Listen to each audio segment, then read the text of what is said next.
Makanya sholat subuh ini juga menjadi tanda-tanda penentu apakah orang ini munafik apa tidak. Rasul menyampaikan dalam hadis sahih, asqalus sholati 'alal munafikin al-isya was subh.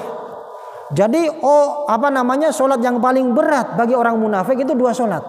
Yang pertama sholat isya, yang kedua sholat subuh.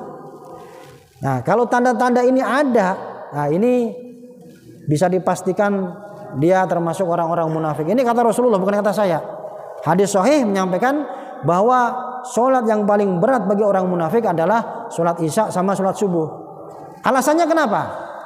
Karena sholat isya ini, ya isya itu waktunya sudah waktu-waktu yang udah orang capek. Selain itu isya ini sudah gelap. Subuh juga sama, apalagi subuh enak-enaknya tidur istirahat.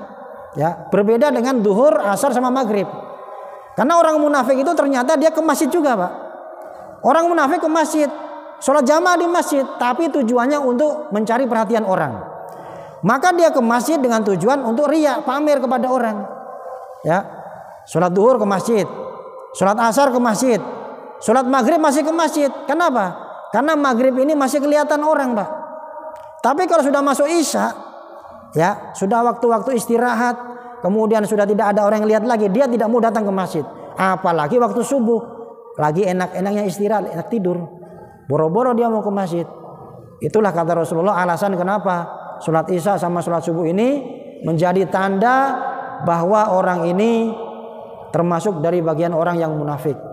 Ya, memang kalau kita lihat subuh ini di mana-mana banyak jamaah yang malas datang ke masjid, Pak. Ya, nggak tahu kalau di sini saya. Ya, di sana-sana itu, di sini mah nggak ada kayaknya. Ya, biasanya seperti itu.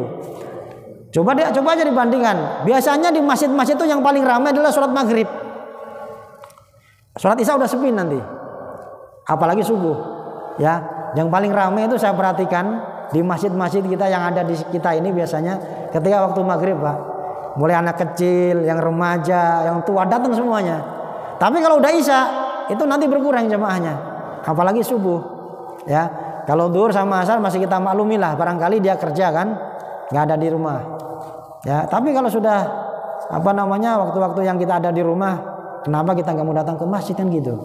Ya, masjidnya luas, lebar, ada AC-nya dingin seperti ini. Tapi yang datang berapa orang? Dibangunnya aja bertahun-tahun. Ya, sampai kita cari sumbangan ke sana kemari. Tapi ketika sudah jadi ditinggalkan, Pak. Inilah yang mayoritas yang terjadi masih kita seperti itu. Oh, mau pengajian dipanggil-panggil dulu.